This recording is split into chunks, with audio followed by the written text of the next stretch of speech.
Well, just like the balloons that Sean taught us about, modern communication still requires fiber. And for me, that's job security. Thank you very much. It's also probably job security for me to say nice things about our next speaker. Fortunately, I don't have to make it up. SDN Communications CEO Mark Shlanta has been a visionary in terms of placing fiber all across the state in coordination with our owner companies, the independent telephone companies of South Dakota. You know, just a couple quick anecdotal stories. During the break, I was visiting with Chris Hintz, who's over here, our production team from Pinnacle. And aren't they doing a great job, by the way? Let's give them a hand. Chris was telling me he recently bought a cabin at Brant Lake.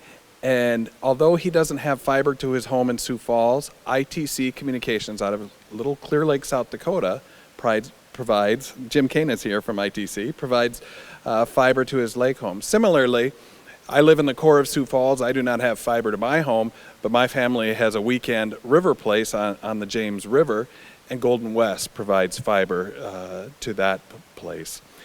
So Mark is going to talk about how that has happened in the state, and will demonstrate why fiber is more important than ever.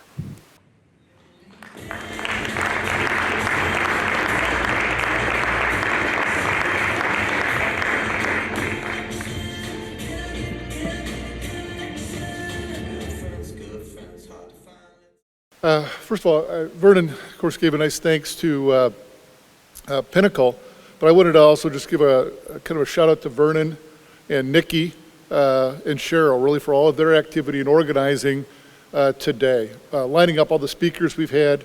I don't know about you, but I found this to be one of the most interesting and informative discussions I've participated in quite some time. So let's give all of them a round of applause.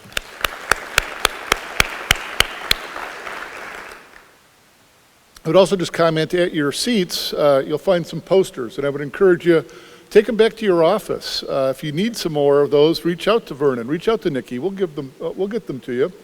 I'm confident at some level they're available on our website, and if they aren't, they will be shortly. But they're just good cybersecurity reminders, and as we go on today, some of the next set of speakers after lunch will touch on a variety of cybersecurity topics. So Vernon touched on just fiber optic assets and different fiber optic activities going on in the state. So I just wanted to touch on a few of them.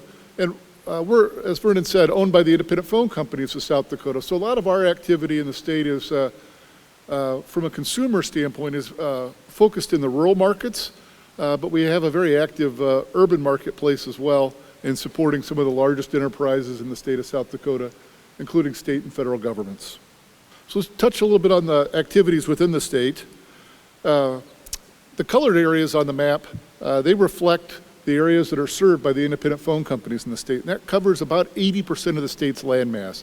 And those of you who are familiar with SDN, our member companies, and have heard us talk in the past, you've heard us talk about this big geography that we serve. Those, the non-colored areas, the white areas, are areas that are served by really other companies, but that aren't part of SDN's ownership.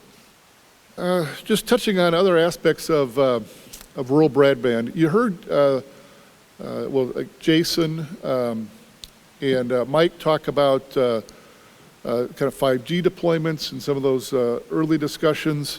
That certainly urban, we're going to start to see a lot more 5G deployment across South Dakota and across the country. We might have to wait a little while before we start to see really those applications and those efforts that are associated with 5G start to hit some of the rural markets. But fixed wireless is going to be one of those areas. Sean, I hadn't considered a balloon to serve parts of rural South Dakota, but my point would be we're fixed wireless, whether it's a balloon, whether it's that cellular tower that's going to offer 5G, or even like Jason touched on, some of the light posts or other infrastructure that is city-owned around where he's got sensors. Some of that will be served wirelessly, but some of that will be served, I'll say, back into the networks through fiber optic facilities. And I would say that's always one of the things that I always love reading the wireless stories about all the things that can happen, but I always think to myself, there's a handful of people that actually know that it takes that fiber optic facility to really to engage or empower all of the capabilities from the wireless infrastructure. So, I'm touching on, and I touched on already in the maps discussion, that as the rural carriers, we're looking to take fiber optic facilities as our primary means of deployment for broadband services. We choose fiber optic facilities because we see it as scalable. Scalable today, you could deploy a gig, you could deploy 10 gig, you can go to a lot of different speeds that meet the needs of that particular application. Today's environments, from a wireless standpoint, at least the most cost-effective ones are a little more of a broadcast, and they deliver very good broadband services. They don't quite have that same scalability into those higher speeds, into the longer range aspects that the fiber optic facilities have. Both have a role, but we believe the fiber optic facilities are best for the rural part of South Dakota. And the different applications that become available to us are things that we might take for granted, in some of the more urban environments in the state. But if you're in a community like Bison or Falkton, you can have a significant drive just to go see a doctor and to be able to use the capabilities, those broadband capabilities that are at your house to enable a doctor's visit or follow-up. Well, they can be revolutionary in times of your availability to go to work, to take on a job, to continue to work from your home. Mike touched on some of the public safety applications. As a citizen, I'm truly looking forward to also those coordination efforts that will become available to first responders and other public safety officials as FirstNet really comes in full bloom over the next several years. So with that, I got a flashing sign up here. It tells me I reached the end of my 10 minutes as well. So with that, I'm just going to conclude my comments and just again say I'm so excited that you could take your time to join us today. It's been, I think, a great discussion, and you're going to have a few more presenters. So I hope you can stick with us through about 1 o'clock. Thank you all.